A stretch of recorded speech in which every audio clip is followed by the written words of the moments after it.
अस्सलाम वालेकुम नाज़रीन, प्रोग्राम सियासत और रियासत में आपको खुशामदीद कहेंगे। मैं हूं आपकी मेज़बान इरम चौधरी। पार्लियामेंट के मुश्तरका इजलास की जो कार्रवाई, जिस तरीके से हमने देखा है कि जो कार्रवाई रही पार्लियामेंट के मुश्तरका इजलास में, जो मामलात सामने आए, बिल कसरत राय से मंजूर हुआ। इंतखाबी इस्लाहात का बिल पेश करने की जो तहरीक थी वो मंजूर कर ली गई। तहरीक की मुखालफत में 203 वोट आए, तहरीक के हक में 221 वोट डाले गए। इसके साथ साथ अपोजिशन ने एहतजाजन वॉकआउट किया, क्योंकि उन्होंने यही कहा है कि ये बिल जो पेश किए जा रहे हैं हुकूमत की जानिब से, जबरदस्ती बिल जो है ये मंजूर करवाई जा रही है। और जिस तरीके से मामलात सामने आ रही है, अपोजिशन ने यह भी कहा है कि ये जो मामलात चल रही हैं हुकूमत के पाकिस्तान तहरीक इंसाफ के जो मामलात चल रही हैं, इनको अगर नजर डाली जाए, इनको अगर नजर दौड़ाया जाए तो ये मामलात है मेजॉरिटी, मसनूई मेजॉरिटी है जो हुकूमत की मेजॉरिटी है। पिछले अक्टूबर में यह बिल पेश किया गया, हुकूमत की जानिब से कहा गया कि पिछले अक्टूबर से लेकर अब तक अपोजिशन कंसेंसस क्यों नहीं हुकूमत के साथ डेवलप कर पाई, जबकि पार्लियामेंट के बाहर अगर हम मामलात देखें तो यही कहा गया था कि ये जो गैर कानूनी तौर पर जो बिल मंजूर करवाए जा रहे हैं, अपोजिशन इसे सुप्रीम कोर्ट में लेकर जाएगी। और इसके साथ साथ अगला इलेक्शन जो क्या ईवीएम मशीन के जरिए ही करवाया जाएगा, क्योंकि हमने ये भी देखा इलेक्ट्रॉनिक वोटिंग मशीन के हवाले से भी मामला सामने आए हैं। और ओवरसीज पाकिस्तानी को वोट का हक देने का भी बिल मंजूर किया गया है। हुकूमत की इलेक्ट्रॉनिक वोटिंग मशीन इस्तेमाल करने का भी बिल मंजूर हुआ है। ये तमाम बिल जो मंजूर हुए हैं, इनके मामला जो है इन्हीं पर आज डिस्कशन करेंगे, क्योंकि ये पार्लियामेंट के मुश्तरका इजलास में जो बातें की जा रही थी, जो कानून साजी के हवाले से मामला सामने रखे जा रहे थे कि ये जो कानून साजी है क्या वाकई पाकिस्तान की जमहूरी सियासत में देर बाद साबित होगी, इसके असरात क्या होंगे। अपने पैनल का आपसे तारुफ करवाते चलो। पाकिस्तान तहरीक इंसाफ के सीनियर रहनुमा शौकत बसर साहब मेरे साथ टेलीफोन लाइन पे मौजूद हैं। बहुत शुक्रिया शौकत बसर साहब आपके कीमती वक्त का। इसके साथ साथ मेरे साथ मौजूद हैं मुस्लिम लीग नून से मेंबर पंजाब असेंबली रमेश सिंह अरोड़ा साहब। रमेश साहब आपका भी बहुत शुक्रिया। शौकत बसर साहब, कहा जा रहा है मसनूई मेजॉरिटी थी, मसनूई मेजॉरिटी को सामने रखते हुए आपने ये बिल पेश जो किए उनको मंजूर करवा लिया गया। अब सवाल ये पैदा होता है कि ये मसनूई मेजॉरिटी के तहत आप लोगों ने बिल पेश कर लिए, अपोजिशन ने एहतजाजन वॉकआउट कर दिया, कॉपियां फाड़ दी, काफी हुल्लड़बाजी आज भी ज्वाइंट सेशन में देखने में आई। लेकिन पहली बात कि सारा कुछ पूरी कौम के सामने हुआ है, कोई गैर आईनी काम नहीं हुआ। जो आइन कहता है के मुताबिक बिल भी पेश हुआ, बिल पास भी हुआ। और अब जाहिर अपोजिशन जो बड़ी बड़ी बढ़ते और बड़े बड़े दावे कर रही थी, अब नहीं पहले भी ये करते रहते हैं कि हम कोई बिल पास नहीं होने देंगे, लेकिन जब बिल पास हो जाता है तो फिर ये मगरमच्छ के आंसू बहाते हैं, फिर ये रोना धोना करते हैं। आज इनसे पूछने, इनके 16 मेंबरान इनके नहीं थे, अपोजिशन के 16 मेंबरान हाउस में मौजूद नहीं थे। तो अल्हम्दुलिल्लाह ये जाहिर है किसी की जात तो ये हो नहीं रहा था। ये वो इतना बड़ा तारीखी दिन है पाकिस्तान की हिस्ट्री में। तो मैं समझता हूँ कि हम कहते हैं कि पाकिस्तान का सबसे बड़ा मसला ये है कि हमारे इलेक्शन गैर मुल्ज़माना होते हैं, उसमें धांधली होती है। और 70 साल हो गए हैं ये वो सीधा गलत निज़ाम हम उसको फेस कर रहे हैं। तो मुझे बता दी यही पार्टियां ना अमरीत रही रही, अच्छा इन लोगों ने क्यों नहीं रिफॉर्म्स की? आज इनको बताया ना कि इसका इशू क्या है, कि ये वो निज़ाम है जो पूरी दुनिया में राइज है, जहाँ हम जमहूरियत की मिसालें देते हैं। अभी आज से 6 महीने पहले या 5 महीने पहले कनाडा में इलेक्शन हुआ है, वो ईवीएम मशीन पे हुआ है, किसने उंगली नहीं उठाई है। अच्छा, अब यहाँ पे इनको पता है कि ये दोनों पार्टियां खासतौर पे वो है जिन्होंने एक एक हल्के में जाली वोट बनाए हुए हैं, ठप्पे लगते हैं, आरटीएस के बहाने बनाते हैं, जहाँ जीत जाते हैं वहाँ इलेक्शन होता है, जहाँ हार जाते हैं सिलेक्शन होती है। तो इसलिए अब इनके पास कोई चारा नहीं रह गया अल्लाह के फजल से। अब और दूसरी जो सबसे बड़ी वजह थी, देखिए बाहर के लोग जो ओवरसीज हैं वो कितनी मेहनत करते हैं, कितनी वो लेबर करते हैं, और यहाँ पर ओवरसीज सरमाया भेजते हैं, क्या उनका हक नहीं वोट कास्ट कर सके? और इनको पता है इस बात का कि 99% ओवरसीज जो है वो पाकिस्तान तहरीक इंसाफ के साथ है, इस बुनियाद पे कि हम हमेशा उनको अप्रिशिएट करते हैं। और आज जो उनको हक दिया गया है वो हमसे बड़े पाकिस्तानी हैं, वो हमारे एम्बेसडर्स हैं पूरी दुनिया के अंदर। तो आज तो मैं समझता हूँ बहुत तारीखी दिन है। और आज हमें अभी ये देख लीजिए कि यही अपोजिशन है, अभी मैं सुन रहा था ख्वाजा हसन साहब का स्टेटमेंट आया है, चले जी पास तो हो गया है लेकिन इसका फायदा इमरान खान को नहीं मिलेगा। अब अंदाजा करें क्या बातें हो रही हैं। तो ये इंशाल्लाह ये वो वादा है जो इमरान खान ने कौम के साथ किया था कि हम इंशाल्लाह साफ शिफाफ इलेक्शन करवाएंगे। और उसका वाहिद और आखिरी हल ईवीएम मशीन है, जिसमें ना ठप्पे लगते हैं, ना फॉर्म 45 का मामला है। या तो मेरे भाई 5 बजे पोलिंग बंद होगा तो 5:30 बजे तमाम रिजल्ट स्क्रीनों पे चल रहे होंगे। इसलिए अब भी इंशाल्लाह ये अगले दिनों में, आने वाले दिनों में देखेंगे, अभी हल्का बंदियां होंगी, जी। इलेक्शन होंगे, तो इंशाल्लाह ये बहुत बड़ा तारीखी कदम है, बहुत बड़ा तारीख। हुकूमत इसे तारीखी दिन का जान रही है। रमेश सिंह अरोड़ा साहब, अपोजिशन इसे स्याह तरीन दिन करार दे रही है। आपको जिस तरीके से शौकत बसर साहब ने कहा है कि अपोजिशन को इश्यूज क्या हैं, वो इश्यूज सामने रखे जाएं, क्या उन इश्यूज पर हुकूमत के साथ आप लोगों की मुशावरत नहीं हो पाई, कंसेंसस डेवलप नहीं हो सके? मैडम, उनका तो हर दिन तारीखी दिन होता है ना। देखिए, जब ये 14 अगस्त को ये लॉन्ग मार्च लेके निकलती है, धरना लेके निकलती है, इनका तारीखी दिन होता है। जब 3 महीने से ज़्यादा टाइम ये इस्लामाबाद बैठे पे धरना देते हैं, तारीखी दिन होता है। जब ये डॉलर का रेट 185 भी ले जाती है, तारीखी दिन होता है। जब इनकी करप्शन रूस होती है, चीनी चोरी करवाते हैं, तारीखी दिन होता है। आटा चोरी करवाते हैं, तारीखी दिन होता है। इनके अपने गुजरा दवाई चोरी की केसें पकड़े जाते हैं, तारीखी दिन होता है। आप कौन कौन सी तारीखी दिन के गिनवाएंगे? रही आज की बात, अगर ये इतना ही चाहते थे, इनको इतना ही दर्द था, इतने हमदर्द थे, तो जब RTGS बंद हुआ था तो उस तारीखी दिन के बारे में भी तो थोड़ा सा ही बताया ना, वो RTGS क्यों बंद हुआ था। अब मसला ये है कि किसी ने ये नहीं रिसर्च की, ये बार बार हर बार लड़ गया था दुनिया भर में। भाई जरा बताएं कौन सी दुनिया भर में? UK के अंदर इस वक्त ऑब्सोलीट है, आयरलैंड के अंदर ऑब्सोलीट है। आप बात करते हैं फिलिपाइन के अंदर, फिलिपाइन के लोगों ने इलेक्शन के फौरन बाद इसी EVM को कहा था कि हम इसको निगेट करते हैं क्योंकि ये सबसे बड़ा धांधली का सोर्स है, और आप उन्हीं के बंदों को बुला के आप इसकी सारी डेमो ले रहे हैं, और जो हमने कमेटी को अर्शू की थी उसे कहा था गलत है। अब मसला ये है कि इलेक्शन कमीशन भी इससे स्टैंड अपना स्टांस दे चुका कि हम ये नहीं कर सकते। लेकिन इशू ये है कि अब इमरान खान साहब को किसी ने ये बता दिया कि इसके साथ इलेक्शन जीतेंगे, फोन कर है, क्योंकि वैसे तो आप जीत नहीं सकते, क्योंकि अवाम जो है वो अवाम आपकी इस वक्त आपके खिलाफ है। आपके जितने नुमाइंदान है MPMN हल्कों में तो जा नहीं सकते, इनके डॉलर का रेट आपने बढ़ा दिया हुआ है, पेट्रोल आपने किधर ले गए, महंगाई आपकी किधर चली गई है, चीनी आपने चोरी की हुई है, आटा आपका 85 रुपये किलो है। तो आप अवाम तो आपको वोट नहीं देने लगी। अब कोई आप ऐसा मनसूबा बनाए जिससे आपको वोट मिल जाए। अगर ये वाकई इनके अंदर हमदर्दी होती, ये इलेक्शन फ्री एंड फेयर चाहते, तो आज ये अपोजिशन को, मुतहदा अपोजिशन को ऑन बोर्ड लेके उनके साथ बैठ के इसके लिए कुछ सिस्टम बनाते, मैकेनिज्म बनाते। चंद दिन पहले जब इनके पास पूरे नहीं थे इनके मेंबरान, तो इन्होंने कहा कि हमें थोड़ा सा टाइम दिया कि हम अपोजिशन के साथ बैठ के बात करना चाहते हैं, उनको ऑन बोर्ड लेना चाहते हैं। तो हमने कौन सी अपोजिशन को ऑन बोर्ड लिया? आपने आज रात के अंधेरे में रात 9 बजे तक आपके किसी ना सेनेट के मेंबर को, ना MLA को, किसी के पास ना एजेंडा आइटम था, ना बिल थे। 28 बिल आप एक ऑन वन स्ट्रोक आपने, तो आज तारीखी दिन तो इससे क्या हुआ ना कि आज तो अपने दिखते थे बने कि आप वो 28 बिल जो आपसे, आप अगर इतने ही समझते हैं कि आपकी इसमें अक्सरियत है, तो आप सेनेट में लेके जाते ना। आपको बिल पास करवाने के लिए तो मतलब आपको ज्वाइंट आपको सेशन कॉल करना पड़ा। तो रही बात तारीखी दिन की, तो इनका हर दिन तारीखी है मैडम। और अभी ये देखिएगा आप, इलेक्शन होने दें जरा, इलेक्शन में अब ये रही बात, ये कहते हैं कौन सा इसके अंदर प्रॉब्लम है। जो तो इस वक्त मैडम समझते हैं ना टेक्नोलॉजी को, आप उनसे पूछिए किसी के अंदर भी आपने बग डालना या उसको ब्रेक करना, जेल ब्रेक करना, इट्स सो सिंपल। ये तो आपका यूनिवर्सिटी का एक बच्चे को अपनी सॉफ्टवेयर दे दें तो आप उसको जेल ब्रेक करना, आप इसके अंदर जो चाहे करवा सकते हैं। तो ये कह रहे हैं इसके अंदर कोई एक्स्ट्रा कोई गैजेट लगेगा तो फिर उसमें कुछ होएगा, वो कैलकुलेटर दबाए, पता नहीं कौन से इनके पास एक लॉजिक है, वो लॉजिक हमें तो समझ नहीं आती।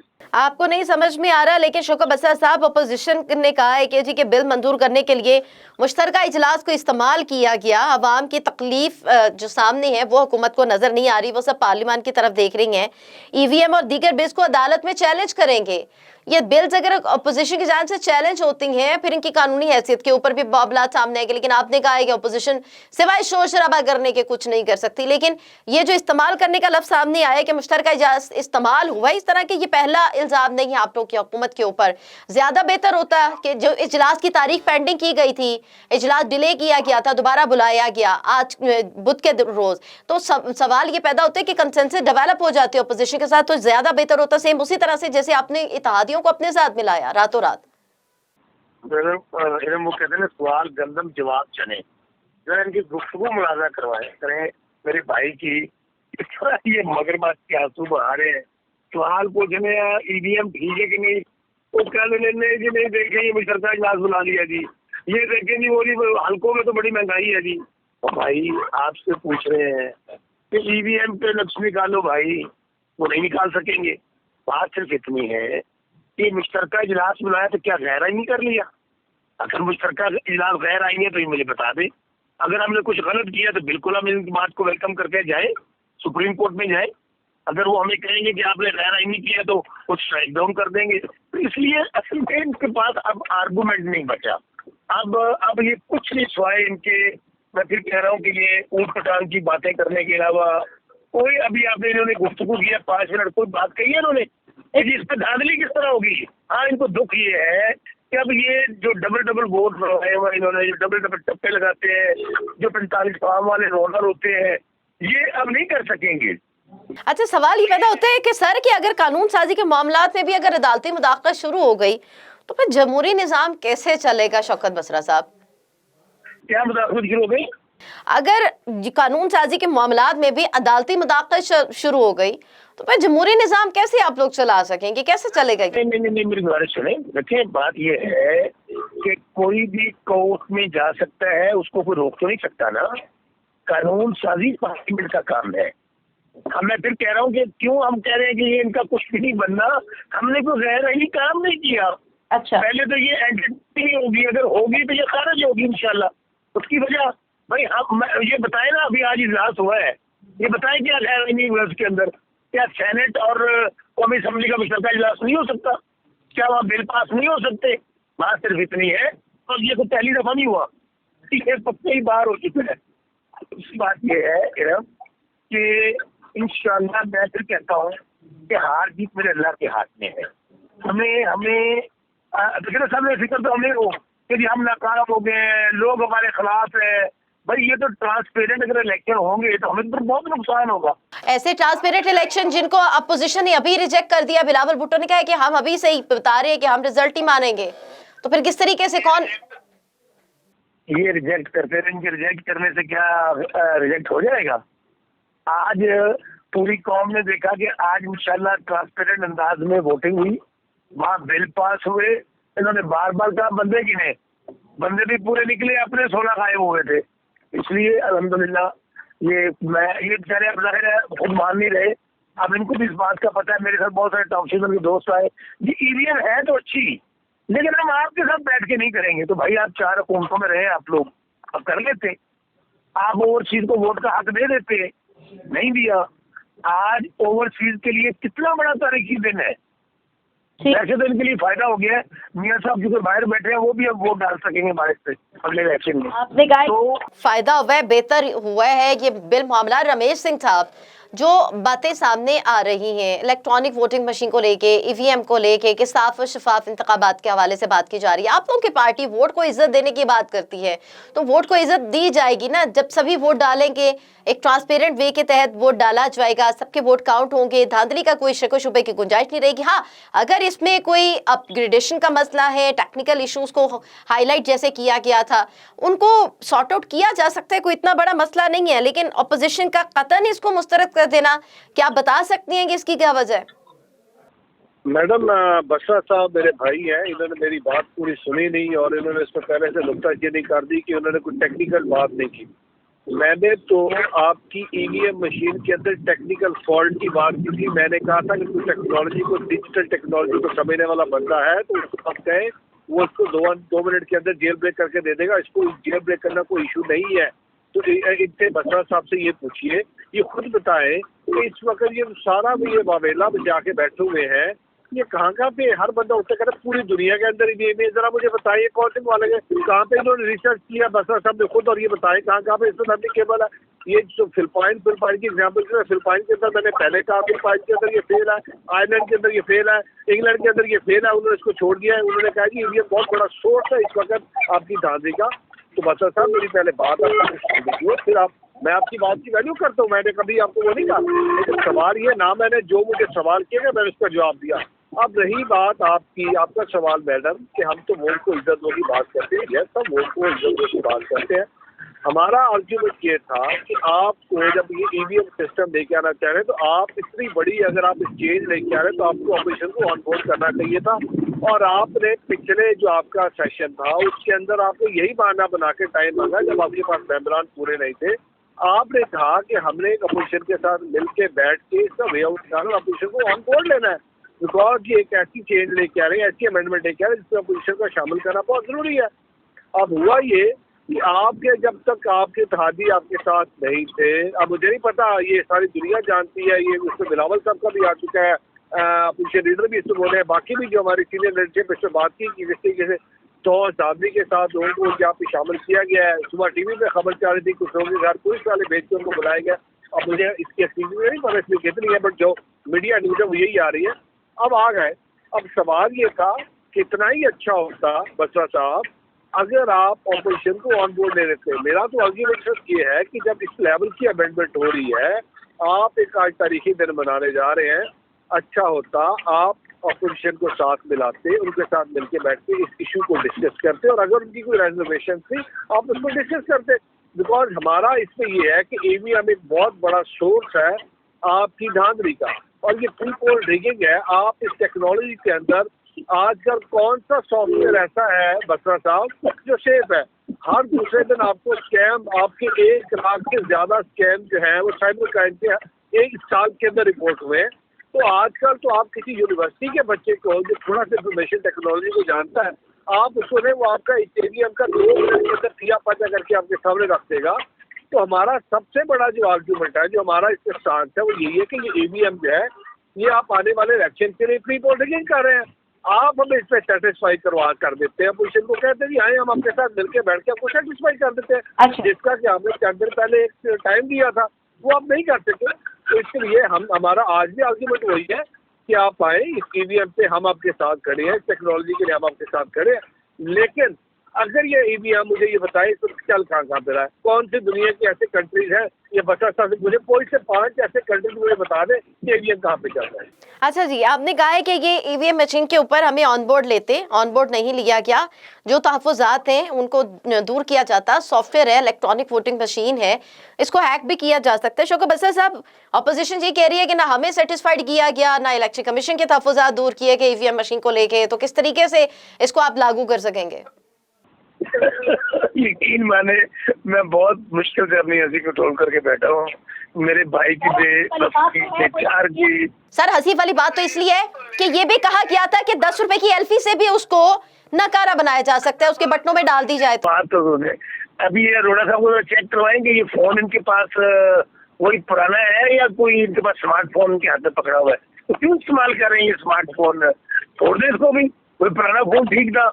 अच्छा, इनके पास पूछे बच्चों के पास कौन सा फोन है, इनसे ये पूछे इनके बच्चे कौन से कंप्यूटर इस्तेमाल करते हैं। छोड़े इन बातों को यार, लोग बड़े समझदार हो गए, लोग दुनिया में टेक्नोलॉजी की बातें कर रहे हैं, ये कह रहे हैं नहीं वो पिछले वाला निजाम ठीक है। अब दूसरी बात, भाई हम लोगों ने पार्लियामेंट्री कमेटीज में इनको इत्तेफाक में लिया, वहाँ ब्रीफिंग दी, इन लोगों ने तो यही कहा कि नहीं ये हमने ये करनी नहीं है, हमने तो दावा नहीं करना। उसकी वजह तो बड़ी साफ सी है कि भाई ये स्टेटस को रखना चाहते हैं ये।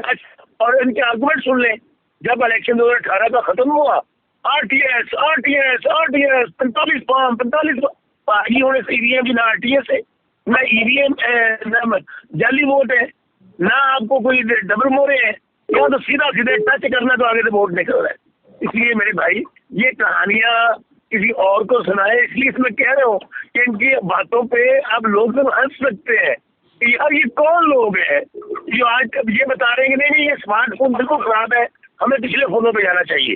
वो फोन बड़े जबरदस्त है, ये तो ऐसे ही वो फोन हमने पकड़े हुए हैं और बच्चों को लेके दिए हुए हैं, कंप्यूटर की तालीम दिलवा रहे हैं, ये तो ऐसे ही बस ये क्या बात कर रहे हैं। वो तो ये भी कह रही हैं कि 19 तारीख से पहले इतनी जल्दी डालने की क्या जरूरत थी? 19 तारीख से पहले सुने क्या जल्दी? 70 साल तो हो गए हैं कि हर इलेक्शन के बाद कोई भी हारता तो कहता जी जहाँ मैं जीत जाऊँ वहाँ इलेक्शन हुआ है, जहाँ हार जाता वहाँ सिलेक्शन होती है, वहाँ धांधली होती है।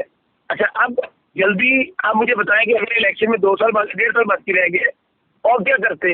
इनको बहुत ऑन बोर्ड किया, हर बार का आए आपको प्रेजेंटेशन देते हैं, आए आपको कमेटी में बैठे हुए थे, ये वहाँ नहीं है। इसलिए ये काम ये करें, मैं इनको मशवरा देता हूँ। आइए सेशन अब ये दे चुका कानून तो पास हो गया है कि दुनिया की जहाँ बेहतरीन इस्तेमाल हुई है। आज से 6 महीने पहले कनाडा में एक इलेक्शन हुआ है, सब दुनिया ने देखा है ईवीएम पे हुआ है।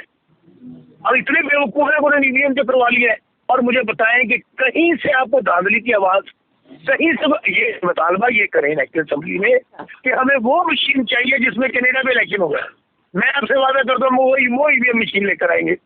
इसलिए ये अब जो वावेला है, ये जो तरह तरह के लेम एक्सक्यूजेज है, ये जो झूठ कहानियां लफलैलवी, ये कुछ सुनने के लिए तैयार नहीं है आपकी। अब आपको इस बात का अंदाजा हो गया है कि आप 70 साल जो आप गंद करते रहे, जो स्टेटस को करते रहे, जो धांधलियां चलाते रहे, जो छांगा मांगा करते रहे, अब नहीं होने वाला इंशाल्लाह। अब आप कह रहे हैं कि आप ये जितनी भी मामला चल रहे हैं धांधली के, ये सब खत्म हो जाएंगे। पिछले मामला भी जिस तरीके से चले कि जहां पे जीत गए वहां पे मान लिया। रमेश सिंह साहब, अब ईवीएम को भी नहीं माना जा रहा। आपने कहा है कि इस पे ऑनबोर्ड लेना चाहिए, तहफ़्फ़ुज़ात दूर करने चाहिए। जो पहले तरीकेकार के तहत इंतखाबात हो रहे और होते भी रहे, उसमें भी धांधली की आवाजें, इलेक्ट्रॉनिक वोटिंग मशीन को लेकर भी यही कहा जा रहा है कि हम इसके तहत जो भी इंतखाबात होंगे, कबल इस वक्त अपोजिशन ने ऐलान कर दिया कि हम नहीं मानेंगे। ये कहीं और से मामला चलाए जा रहे हैं। मौलाना साहब भी प्रेस कॉन्फ्रेंस की, शहबाज शरीफ ने भी की, बिलावल भुट्टो जरदारी ने भी की। तो फिर जमहूरी प्रोसेस को अपोजिशन किस तरीके से आगे लेकर बढ़ेगी, या कि सिर्फ एहतजाज की सियासत ही चलती रहेगी? मेरा ख्याल है कि मैं बसरा साहब से क्या कहूँ, मेरे बड़े भाई हैं, इनके साथ मेरा किसी न किसी तरीके से ताल्लुक भी और बड़ा गहरा ताल्लुक है। अगर बसरा साहब को क्या कहूँ, बसरा साहब को हंसी आनी चाहिए, क्योंकि ये इनके लिए एक हमें क्या कहूँ, पार्टी के लिए वाकई हंसी की बात है। मेरा सवाल उन्होंने सुना नहीं और आगे से इनको हंसी आना शुरू की। मेरा सवाल ये था कि बसरा साहब मुझे कोई से 5 ऐसे कंट्री बता दे वेस्ट के जहाँ पे इस वक्त ईवीएम चल रहा है, नहीं है इनके पास बात। मैंने इनको कहा, किसने कहा कि मैं स्मार्टफोन के अंदर मैं अमेंडमेंट नहीं करता, मैं कहता हूँ यार हम स्मार्टफोन हर थोड़ी देर बाद चेंज करते हैं, बट स्मार्टफोन के अंदर आपका एंटीवायरस बड़ा स्ट्रांग होता है बसरा साहब। आप खाली स्मार्टफोन के अगर आपका अंदर एंटीवायरस नहीं होगा तो आपका स्मार्टफोन 2 मिनट के अंदर हैक होता है। क्या आपका स्मार्टफोन हैक नहीं होता? हम तो ये नहीं कह रहे आप टेक्नोलॉजी। सर मेरा ख्याल है, जहाँ तक मेरा नाकिस इल्म है, तो टेक्नोलॉजी को यहाँ पे टेक्नोलॉजी किसी को पढ़ाने नहीं गया। मेरा तो बड़ा सिंपल सा स्टांस था, जो अभी आपका सवाल था इरम साहबा, कितना ही अच्छा होता और कितनी खूबसूरती होती कि आप अपोजिशन को ऑन बोर्ड देते, अपोजिशन को आप इस प्रोसेस में शामिल करते और आप उनके जो इस वक्त उनके एतराज़ात थे आप उसको दूर करते, ऑन बोर्ड कर देते तो बहुत अच्छा होता। कल को क्योंकि ये जो आज पीटीआई के साथ है, कल उन्होंने पीटीआई छोड़ के धोनी के साथ जाना है, पीपल्स पार्टी के साथ जाना है, क्योंकि अनफॉर्चुनेटली ये जो पीटीआई ये कोई जमात तो नहीं है ना, ये तो कोई उधर से टूट के पीटीआई का हिस्सा बना, कोई इधर से टूट के पीटीआई का हिस्सा बना, कोई किधर से टूट के पीटीआई का हिस्सा बना। तो ये पीटीआई एक नेचुरल, ये कोई नेचुरल वो है तो नहीं, जमात है अलायंस तो नहीं है, ये तो एक मजबूरा है, एक कट है, हजूम है लोगों का, जिसमें लोग इकट्ठे हुए हैं। कल को यही लोग, मुझसे आप दिखवा लीजिए, कल को यही लोग इसी ईवीएम को बददुआएं दे रहे होंगे। आज भी इनकी पार्टी के अंदर लोग बैठे हैं जो इस ईवीएम को कहते हैं मैं ना मानूं, इस ईवीएम को लेकर उनकी मजबूरी है, इसमें तो उनको वोट देना पड़ रहा है, जिस तरीके से नहीं देना पड़ रहा है। तो मेरा तो सवाल तो मैं तो आज भी कहता हूँ, अच्छा होता ये जो आपका सवाल था कि इसका हल क्या है कि ये अपोजिशन को ऑन बोर्ड ले। अब अपोजिशन क्या करेगी? अब अपोजिशन जाएगी कोर्ट पे, जाएगी कोर्ट कचहरियाँ होगी, सुप्रीम कोर्ट में केस जाएगा, तो आप आगे टेयरिंग होगी, इलेक्शन कमीशन पहले इससे एग्री नहीं कर रहा, तो आपने अपनी जमहूरियत का खुद तमाशा और तमस्कर बना लिया। जी शौकत बसरा साहब, जमहूरियत का तमाशा बनाया जा रहा है पाकिस्तान तरीके से आपकी हुकूमत की जानिब से। पहली बात तो ये है कि जमहूरियत नाम लेने के लिए आती, जमहूरी रवैयों से आती है। एक तरफ कहते हैं कि पार्लियामेंट जो है वो सुप्रीम है, उसको कानून साजी का हक है, दूसरी तरफ क्या कहते हैं इलेक्शन कमीशन से कानून साजी करवा लें, और हम हाई कोर्ट में सुप्रीम कोर्ट में चैलेंज करने जा रहे हैं। तो भाई अगर इतना, यही तो प्रॉब्लम है इन लोगों का, ये बस पीपल जितनी अपोजिशन की वजह से अपोजिशन के लिए काफ़ी है, आपने कहीं की मुखालफत करने की जरूरत ही नहीं है, घबराए नहीं। अगर आपने अपोजिशन की मोहब्बत प्यार देखना है तो लाहौर में एक ज़मीनी इलेक्शन हो रहा है, इसको मुलाजा करने। और आज मैं इनसे सवाल पूछे 16 बंदे किसके राय थे, क्या हमारा बिल ही पास ना होता। दूसरी बात फिर आपको मैं कहूँ कि इन लोगों को इनकी ट्रेनिंग, इनका जन्म, एक सोच सारी आमराना है, अमरीत सोच है, इस स्टेटस को की पैदावार है। ये नहीं चाहते इस मुल्क में कोई तब्दीली आए, कोई बिक्री का निज़ाम आए, क्योंकि बेहतरी का निज़ाम इनको सूट नहीं करता। सर अभी तक तो तब्दीली अवाम ही बहुत ज्यादा भुगत रही है। ये तब्दीली इतनी बढ़ चुकी है कि आवाम का जीना भी मुहाल हो। देखिए मैं आपकी बात खत्म कर लूँ, बाकी रह गई बात केड़ी किवें बनी है तो केड़ी किवें बनाई गई है। मेरे ख्याल में इसमें पूरी कौम जानती है कि किस तरह रिया की जानशीनी किसने की, ईरानी की गोद में कौन पला बड़ा, बहुत सारी कौम जानती है, तो मैं बताने की जरूरत ही नहीं है। तो लेट्स सी, मैं फिर कह रहा हूँ कि नुकसान ट्रांसपेरेंट इलेक्शन हार भी हम जाते हैं तो मैं ये समझता हूँ ये जो जमातें होती हैं, जो लीडर होते हैं, वो इलेक्शन के लिए नहीं सोचते हैं, वो कौमों के लिए सोचते हैं, वो आवाम के लिए सोचते हैं, वो मुस्तकबिल के लिए सोचते हैं, वो अपने कंट्री का बेहतरी के लिए सोचते हैं। इनकी सोच महसूस किस बात पे है? ऐ सीट किवें जीतांगे तो किवें हरांगे, ऐसे किन्ने जाली वोट सन ऐसे किन्ने जाली वोट बनाए ने, इन्हों की यहाँ से प्रणाली से रुक जाता है। लेकिन मैं इनको कह रहा हूँ कि इनके लिए तो और आसानी हो गई है कि ये लोग अब नारे मारे जाके कि जी ईवीएम आ गई है, अब देखेंगे ग्राफ बहुत डाउन है, इन्होंने बेड़ा घर कर दिया मुल्क का, महंगाई बहुत है, हमें तो वोट ही नहीं पड़ने, तो ना पड़े, हम अपोजिशन में बैठेंगे भाई। हम आपको कौन सा बारियों का निजाम है, हम कौन सा कहते हैं कि हम यही पॉइंट लेके जाती हूँ रमेश सिंह का। उन्होंने कहा कि अगर वोट नहीं भी पड़े तो टेंशन की बात नहीं है, हम अपोजिशन में बैठ जाएंगे, इससे बड़ी बात क्या है। लेकिन हम कौमों के लिए सोच रही है, आवाम के लिए सोच रही है, आगे का सोच रही है, और आप लोगों की सोच जो है वो ऑपोजिशन के लिए ही काफी है। आप अपना क्वेश्चन दोबारा कीजिएगा, मुझे आपकी आवाज नहीं सुनी है। हाँ जी, साहब शौकत बस्ता साहब ने कहा है कि कोई मसला नहीं, अगर हमें वोट नहीं भी पड़ते, अगर इस चीज को बेस बनाया जाता है कि हुकूमत डिलीवर नहीं कर सकी, हुकूमत ने अवाम के मसले हल नहीं किए, इलेक्शन होते हैं, वोट हमें नहीं पड़ेंगे, तो हम अपोजिशन में बैठ जाएंगे, कोई बड़ी बात नहीं है। हम कौमों का सोच रहे हैं, हम आगे के सिस्टम को बेहतर करने का सोच रहे हैं, और अपोजिशन जो है उसने एहतजाज और ववेला जारी रखने, और अपोजिशन के लिए अपोजिशन ही काफी है। देखिए, इनको वोट तो 2018 में नहीं पड़े थे, वोट तो 2018 में नहीं पड़े थे, बट हम तो मुसल्लत कर दिए गए ना। हम पे क्या पूरी कौम में मुसल्लत कर दी, और पूरी कौम ने भुगता है, इनको भुगत रहे हैं पिछले 3.5 साल से। आज जरा आप सर्वे करवा लें, जब ये बात करते हो तो फिर आगे सिर्फ हंसी आती है कि जी हमने हंसी आ रही है हमारी, आप सच्ची बात करते हैं।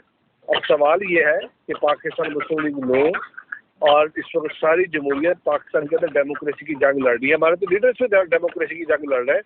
और ये तो अभी जिस तरीके से आए हैं सारी दुनिया जानती है, सारा पाकिस्तान जानता है, 22 करोड़ आवाम जानती है। लेकिन मैं यही कहूँगा, मैं इस वक्त आर्ग्यूमेंट में नहीं जाना चाहता, इस डिबेट में नहीं जाना चाहता। आई विश आज भी मौजूदा हुकूमत डिक्टेटरशिप को छोड़े, आज भी ये जमहूरी रवायत को बरकरार रखे, पार्लिमानी रवायत को बरकरार रखे, और अपोजिशन को ऑन बोर्ड ले, ताकि अगर ये जो ये क्लेम कर रहे हैं तो आने वाले इलेक्शन में दूध का दूध पानी का पानी हो जाएगा। अब इससे ज्यादा मैं उसका क्या कह सकता हूँ। ये कोई मुजायका तो नहीं है। शौकत बस्ता साहब बड़ी वैलिड बात की है और बड़े तहम्मुल और अच्छे अल्फाज के साथ बात की गई है। कोई इतना बड़ा क्लेम तो नहीं है अपोजिशन का जिसको हुकूमत मान ना सके।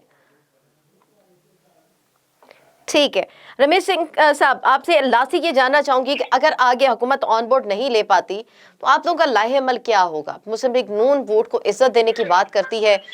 मियाँ साहब के हवाले से पहले ही शौकत बस्ता साहब ने कह दिया बाहर बैठे हुए हैं, तो अब तो ओवरसीज भी वोट डाल सकेंगे, तो मियाँ साहब को भी मतलब वोट डालने के हवाले से जो हक हासिल। आप इनकी सीरियसनेस का अंदाजा लगाइए कि आप एक प्रोग्राम कर रही हैं ईवीएम से, आप प्रोग्राम कर रही हैं और बहुत सारी पार्लिमानी रवायत को लेकर कहते हैं यूनिवर्सिटी आ रही है। क्या मैंने कोई गलत बात की? क्या इस वक्त महंगाई नहीं है? आप बीइंग अ जर्नलिस्ट मुझे बताइए, आप इस महंगाई की चक्की में नहीं पीस रही? क्या डॉलर इनसे कंट्रोल हो रहा है? हकाइक सबके सामने और हकाइक से नजरें नहीं चुराई जा सकती। इस वक्त महंगाई का तूफान नहीं आया, IMF से ये कहते थे हम खुदकुशी कर रहे हैं, कर्जे नहीं ले रहे हैं। जब हम इनके साथ इनके किए हुए वादे याद दिलाते हैं तो इनको फिर हंसी आती है, फिर ये कहते हैं नहीं जी। इश्यूज ऑन ग्राउंड अपनी जगह पे मौजूद है रमेश सिंह साहब, उनसे नजर नहीं चुराई जा सकती। इश्यूज मौजूद हैं, अवाम महंगाई में पिस रही है, मामला जो चल रहे हैं अवामी मसाइल जो के तू हैं वो उनको हल नहीं हो पा रहे। लेकिन वो कह रहे हैं मतलब हुकूमत जिस तरीके से इस चीज को लेकर चल रही है, आप लोगों का क्या लाहे अमल है आइंदा का? भाई हम तो देखें, शहबाज शरीफ साहब ने पहले दिन कहा था हम आपके साथ आए बैसाखी मुइशत करते हैं। प्राइम मिनिस्टर साहब तो इस वक्त बहुत बड़े डिक्टेटर है, वो तो किसी के साथ बहना नहीं करते, हाथ मिलाना नहीं करते। कश्मीर के इशू पे इन्होंने क्या किया? गवर्नमेंट आया, हमने कहा हम आपके साथ मिलकर बैठ के करने को तैयार है। आज भी हम इनके साथ मिलकर बैठ के बैठने को तैयार है कि आए ईवीएम का मसला। ये इस वक्त सोलो फ्लाइट लेने के लिए बैठे हुए हैं क्योंकि इनको पता है इनके पास किसी भी इशू का किसी भी मसले का हल नहीं, और ये समझ नहीं अखले कुल है। अब ये जो जिस तरीके से कर रहे हैं अपोजिशन अपने लायामल आगे देखेगी। आज इन्होंने 28 बिल जिस तरीके से लेके आए, जिस तरीके से पास किए, अब अपोजिशन मुतहिदा अपोजिशन बैठेगी और फैसला करेगी आगे उन्होंने किस तरीके से लेके चलना है। आपको दौर में पता चल जाएगा किसी क्या मुतहिदा अपोजिशन का क्या लायामल है। मुतहिदा अपोजिशन के लाहेअमल के हवाले से पता लग जाएगा। हुकूमत का आपका कहना है कि सोलो फ्लाइट है, सोलो फ्लाइट के तहत बिल भी मंजूर हो जाती है, अक्सरियत भी मिल जाती है, दीगर मामला भी चल जाती हैं, सेनेट के ज्वाइंट सेशन भी बुला लिए जाते हैं, जल्द अज जल्द सब काम कर लिए जाते हैं। लेकिन अगर इसी तरीके से क्या ही अच्छा अवामी मसाइल भी इतनी जल्दी हल हो जाए, अवामी इशूज़ के ऊपर उनको रिलीफ देने के हवाले से भी इतनी जल्दी हो जाए। लेकिन जो हुकूमत बात करती है कि हम ये आगे का सोच रहे हैं, नस्लों का सोच रहे हैं, तो अभी की जो नस्लें बैठी हुई हैं वो भी तब्दीली का देख रही हैं कि वाकई को तब्दीली नजर आए। अपोजिशन के पास ऐसा क्या मुतबादल फ्रेमवर्क है या अभी के जो मामला जो बिल्स हैं वो कानून ये हवाले से बात कर कह रहे हैं सुप्रीम कोर्ट में लेकर जाएंगे, तो आइंदा आने वाले दिनों में सियासी दर्जा सियासी तौर पर सूरत हाल क्या होगी ये देखना बाकी। बहुत शुक्रिया रमेश सिंह अरोड़ा साहब और शौकत बस्सा साहब मेरे साथ मौजूद थे। प्रोग्राम सियासत और रियासत का वक्त खत्म हो जाता है। अपनी मेजबान इरम चौधरी को इजाजत दीजिए, अपना ख्याल रखिएगा। अल्लाह हाफिज।